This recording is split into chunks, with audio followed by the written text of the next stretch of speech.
Kui Venemaa üritab tungida sügavamale Zaporižjasse, sattus ta millegi otsa, mida ta kunagi ei oodanud. Mitte Ukraina sõdurid, isegi mitte droonid. Kolumblased ootasid. Hästi välja õpetatud palgasõdurid, kes on oma oskusi lihvinud oma kodumaa džunglites, on Ukrainas. Ja nad tegid just midagi hämmastavat. Venelased hakkasid surema. Üks positsioon vabastati. Aga tegelik lugu siin pole ainult see, mis juhtus Zaporižjas. Asi on selles, mis toimub Kolumbias. On huvitavaid põhjuseid, miks nii paljud selle riigi sõdurid suunduvad Ukrainasse. Sa saad neist teada selles videos. Aga kõigepealt suundume Stepnogorski.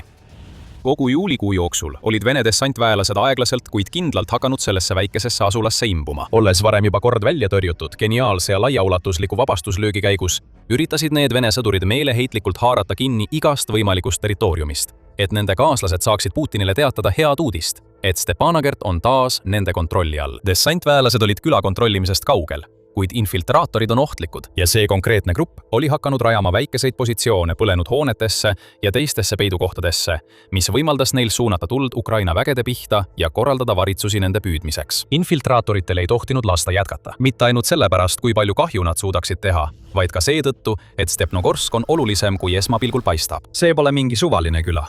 Stepnogorsk annab ligipääsu E105 maanteele ja sellega ka võimaliku tee sügavamale Zaporižjasse. Kui Venemaa suudab selle küla enda kontrolli alla võtta, võib ta kasutada seda logistilise keskuse ja platvormina rünnakuteks üle Dnipro jõe ning lõpuks ka Zaporižjale endale. Putini infiltraatoritel oli selge eesmärk. Ukraina pidi nad kõrvaldama. Pärast kõigi võimaluste kaalumist otsustas Ukraina kasutada operatsiooniks taktikalist gruppi Revanche. See grupp, mis kuulub Ukraina kaitseluureüksuse koosseisu, on olnud aktiivne sõja algusest peale ning arvatakse, et selle suurus on umbes poolgu jagu, mis tähendab, et seal on 501 kuni 1500 liiget. Aga mis teeb Revanche'i eriliseks, on see, kes sinna liikmeks saavad.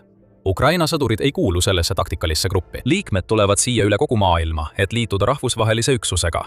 Taktikaline grupp Revanche on juba jätnud sõjale oma jälje. Alates Venemaa sissetungi esimestest päevadest saadeti grupp Kiievisse ja nad mängisid võtmerolli Vene vägede esialgse pealetungi peatamisel Hostomeli lahingus. Hiljem vabastas grupp Rudinška küla Kiievi oblastis. Samuti on nad osalenud lahingutes Harkivis ja Tšassivjaris ning võidelnud Donetski kindlustusvööndi lähedal. Need sõdurid on kogenud, andekad ja enam kui võimelised Vene infiltraatoritega toime tulema.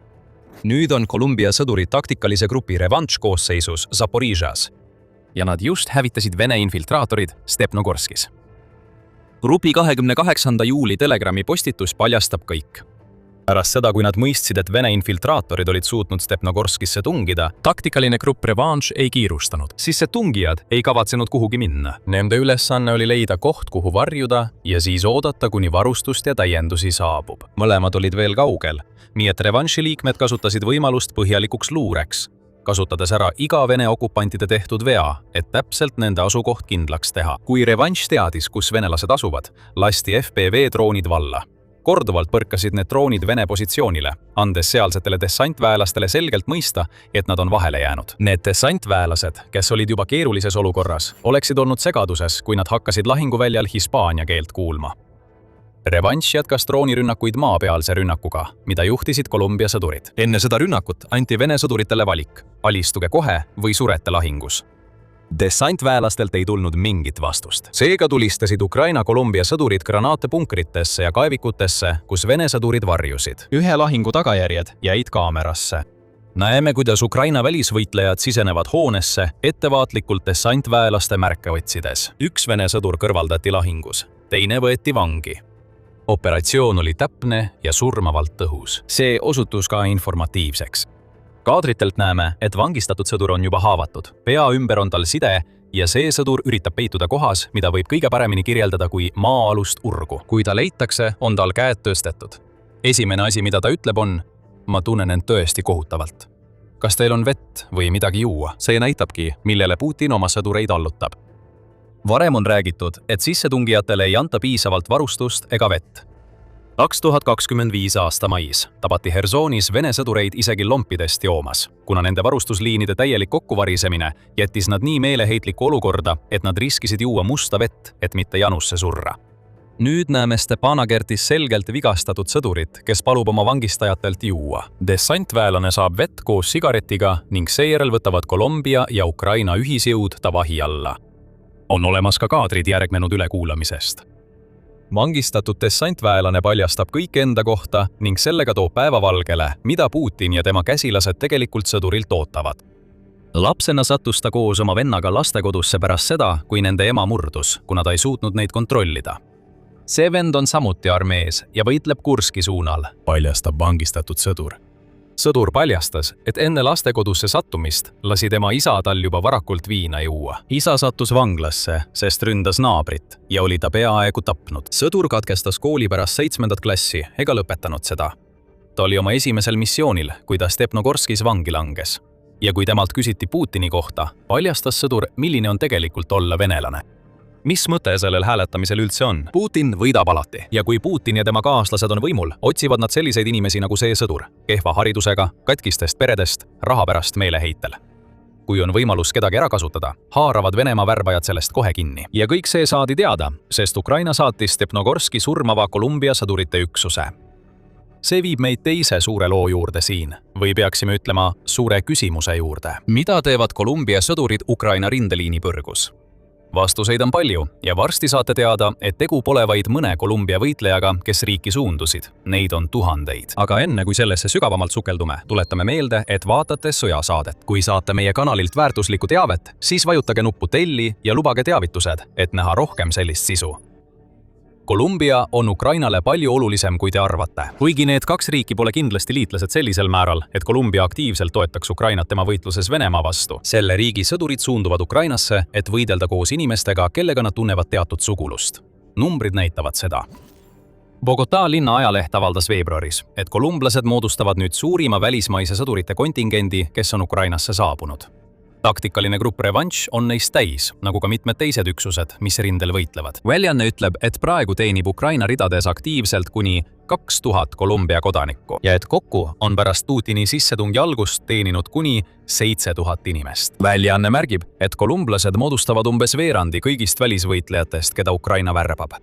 Sõdurid sellest ühest riigist on samuti valmis Ukraina toetamise nimel surema. Atlantic Council teatab, et hinnanguliselt 300 kuni 550 Kolumbia sõdurit on Ukraina vabastamise eest võideldes rindel hukkunud. Suur küsimus jääb endiselt õhku. Miks? See pole ainult raha pärast, kuigi raha kindlasti aitab. France 24 rääkis ühe sõduriga nimega Tairo, kes lahkus Kolumbia armeest pärast 8 aastat teenistust. Tairo sõnul on kodumaal tema töö eest makstav palk kehv. Mis puudutab Ukrainat, brigaad maksab meie lennupiletite, majutuse Bogotas ja teeb kõik paberitööd, et saaksime seaduslikult reisida, ütleb ta lisades. Kui ma sellest kuulsin, haarasin kohe võimalusest kinni. See on see, mida olen oodanud. Tõepoolest, Kolumbia sõduri palk ei ole suur. Kesktaseme ohvitserid teenivad riigi armees aktiivse teenistuse ajal umbes $1000 kuus. Rimis saab palju vähem, vaid $400 kuus. Sõjaväe pensionid Kolumbias ei ole samuti piisavad, et endisi sõdureid ära elatada. Palk langeb sageli poole võrra ja vähesed programmid, mis Kolumbias on loodud sõdurite tsiviilellu naasmise toetamiseks, ei täida oma eesmärki. Enamik püüab suunata endisi sõdureid erasektori turvatööle, kuid see sektor on juba küllastunud. Tööpakkumisi on harva ja kui need ilmuvad, konkureerib töö pärast sõna otseses mõttes endiste sõdurite armee. Võrrelge seda olukorda sellega, mida Ukraina pakub. Lisaks kõigile esialgsetele eelistele, mida Taira mainib, makstakse neile, kes Ukrainas võitlemiseks registreeruvad, palka alates hetkest, mil nad alustavad väljaõpet. See palk oli umbes $490 väljaõppe eest, mis võib kesta kuni 6 nädalat, mis on juba võrdne Kolumbia sõduri täiskohaga palgaga. Kuid see on alles algus. Ukrainas lahingutegevuses osalevate sõdurite palgad jäävad vahemikku $3000 kuni $5000 kuus, mis on tunduvalt kõrgem kui Kolumbia sõjaväe keskmise keskastme ohvitseri palk. Ukraina pakub liitumisboonuseid, mis ulatuvad mõnikord kuni $25 000 samuti $350 000 $350 suurust surmahüvitist, mis makstakse perele, kui sõdur saab lahingus surma. Juunis rakendas Ukraina ka süsteemi, kus eesliiniväed saavad palka vastavalt osalemisele lahingutegevuses. Nüüd võivad sõdurid, kes osalevad aktiivsetes lahingutes, teenida üle $10,000 kuus, nagu teatab Business Insider. See pole mitte ainult peaaegu 30 korda suurem kui Ukraina keskmine palk, vaid see on ka tunduvalt kõrgem tasu, kui ükski Kolumbia sõdur võiks oma riigilt kunagi oodata. Ainuüksi raha on ahvatlev, kuid asi ei piirdu ainult sellega. Paljudele kolumblastele, kes Ukrainas võitlevad, on eesmärk sama oluline kui raha. Dairo teeb selle väga selgeks, kui räägib France 24-ile. Me teeme seda teenimiskutsumusest, ütleb ta väljaandele. Lisaks on see üllas eesmärk minna ja võidelda lipu all, mis ei ole meie oma, vaid rahva, kes on rünnaku all. See on natuke nagu siis, kui naaber tungiks minu majja sisse. See tunne ei ole sugugi haruldane nende tuhandete kolumblaste seas, kes suunduvad Ukrainasse ja see annab aimu, kuidas need sõdurid end oma kodumaal tunnevad. Kadunud. Ilma eesmärgita ja hüljatud. Kolumbia oli pikka aega olnud riik, mis vajas oma sõdureid. Kuni 2016 aasta rahuleppeni, mis jättis paljud teenistuses olnud sõdurid tundma, et nende oskusi ei kasutata piisavalt ning nad on alamakstud. Kolumbia sõdurid on hakanud võitlema teistes riikides, mitte ainult Ukrainas, vaid ka Jeemenis ja Sudaanis, sest nad tunnevad, et on terve elu arendanud oskusi, mida nende oma riik ei kasuta piisavalt. Lisaks sellele on taasintegreerimise probleem, millest me varem rääkisime. Kolumbia sõdur, kellel võib olla kuni 20 aasta pikkune kogemus mässutõrjeoperatsioonidega oma riigis, jäetakse valitsuse poolt kõrvale, kui ta 30-ndates või 40-ndates eluaastates teenistusest lahkub. Tsiviilmajanduses ei ole neile kohta peale üleküllastatud erasektori turvavaldkonna. See sektor moodustab üle 1% Kolumbia kogu sisemajanduse koguproduktist ja see annab tööd sadadele tuhandetele inimestele. Aga see ongi kogu mõte. Kuigi erasektori turvateenused on Kolumbias väga suured, on sektor täis. Töökohad on haruldased ja teised taasintegreerimisprogrammid, mis Kolumbias olemas on, ei aita endistel sõduritel tööd leida eriti hästi. Kolumbia ei ole kogu olukorraga rahul. On kehtestatud hulk õiguslikke raamistikke, et takistada endistel Kolumbia sõduritel saada palgasõduriteks Ukraina või kellegi teise heaks. Kolumbia president Gustavo Petro on isegi väitnud, et Ukraina sõdurid kohtlevad kolumblasi kui alaväärtuslikku rassi ja saadavad neid lahingusse nagu kahuriliha. Tundub, et selle kohta puuduvad tegelikult tõendid, nagu ka numbrid kinnitavad, mis näitavad, et mitte rohkem kui 1/14 Ukrainasse läinud Kolumbia sõduritest on lahingus hukkunud. Samuti tasub märkida, et Putin ise on väitnud, et Petro võiks olla paljutõotav partner, mis viitab sellele, et Kolumbia presidendil võib olla motivatsioon, mis ulatub kaugemale oma riigi sõdurite turvalisusest ja heaolust. Siiski püüab Kolumbia takistada oma sõdurite Ukrainasse minekut. 2025 aasta detsembris hääletas riigi esindajate koda isegi ÜRO palgasõdurite vastase konventsiooni ratifitseerimise poolt. See konventsioon on eksisteerinud alates 1989 aastast. Seega on kummaline, et Kolumbia näeb toimuvat probleemina alles nüüd. Kuid see seadus ei takista Ukrainal värbamist. Need, kes võitlevad Ukraina rahvusvahelises leegionis või kuuluvad Ukraina tavalistesse ründeüksustesse, ei kvalifitseeru selle sama konventsiooni kohaselt palgasõduriteks, nagu juhib tähelepanu Atlantic Council. Lõppkokkuvõttes tundub, et Petro ei saa asjast aru. Kolumbias on tuhandeid sõdureid, kes tunnevad, et nende oskusi ei väärtustata. Nad ei saa väärilist tasu ning nende riik ei suuda neid pärast teenistuse lõppu ühiskonda taas lõimida.